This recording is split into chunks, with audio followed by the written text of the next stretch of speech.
একটা প্রশ্ন করি যে মহানবী করিম সাল্লাল্লাহু আলাইহি ওয়াসাল্লাম সময়ের সদ্ব্যবহার কিভাবে করতেন, এটা কি আমরা জানি?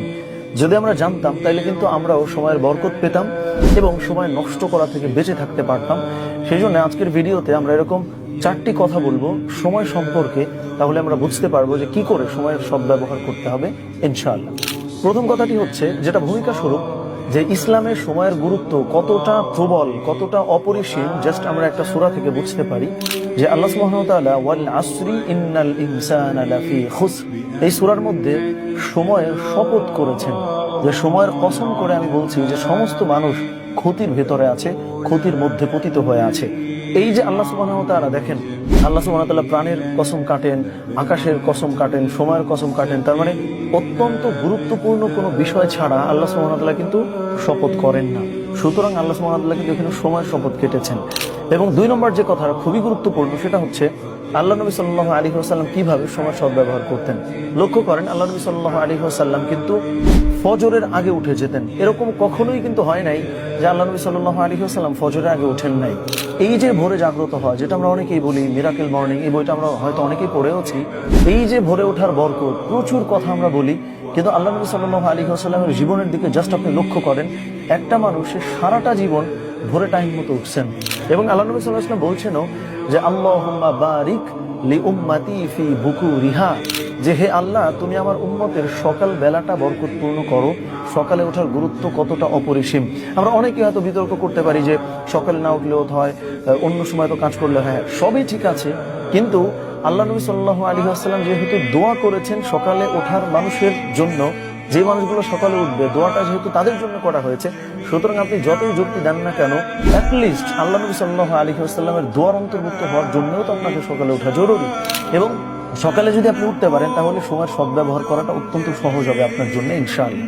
এবং 3 নম্বরে হচ্ছে, মহানবী করিম সাল্লাল্লাহু আলাইহি ওয়াসাল্লাম কিন্তু প্রায়োরিটি সেট করতেন, অর্থাৎ প্রায়োরিটাইজেশন করতে জানতেন। সেটা কিভাবে? একবার একজন সাহাবী আল্লাহ নবী সাল্লাল্লাহু আলাইহি ওয়াসাল্লামের কাছে জিজ্ঞেস করলেন যে আল্লাহ সুবহানাহু ওয়া তাআলার কাছে কোন জিনিস সবচেয়ে উত্তম। তখন আল্লাহ নবী সাল্লাল্লাহু আলাইহি ওয়াসাল্লাম কিন্তু বলেছেন যে যথা সময়ে নামাজ আদায় করা।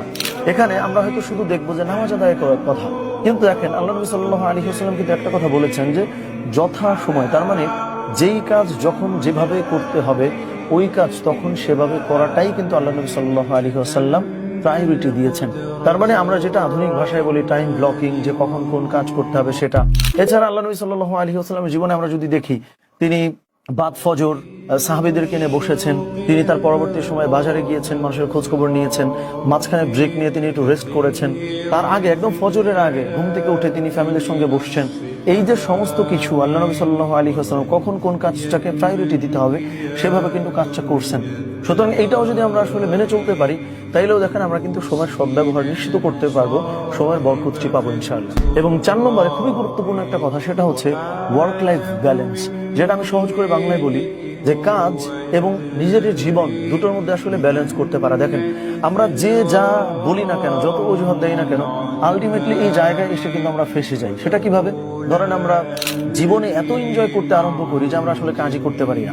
যখন মন চাইতেছে ঘুমাইতেছি, যখন মন চাইতেছে ঘুরতে যাইতেছি, আমরা ধরেন কাজই করতে পারছি না।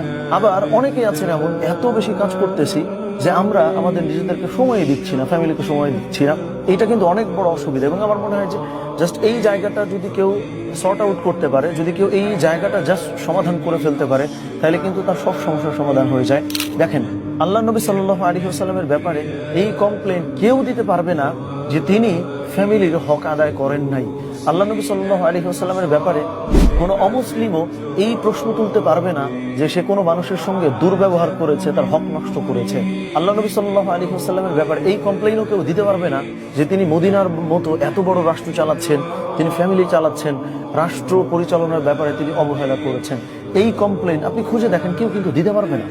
এই যে দুর্দান্ত উপায়ে আল্লাহ নবী সাল্লাল্লাহু আলাইহি ওয়াসাল্লাম কাজ এবং জীবন দুটোর মধ্যে যে ব্যালেন্স করেছেন, এই ব্যালেন্সটা করতে পারলেও কিন্তু সময়ের বরকত পাওয়া যায়।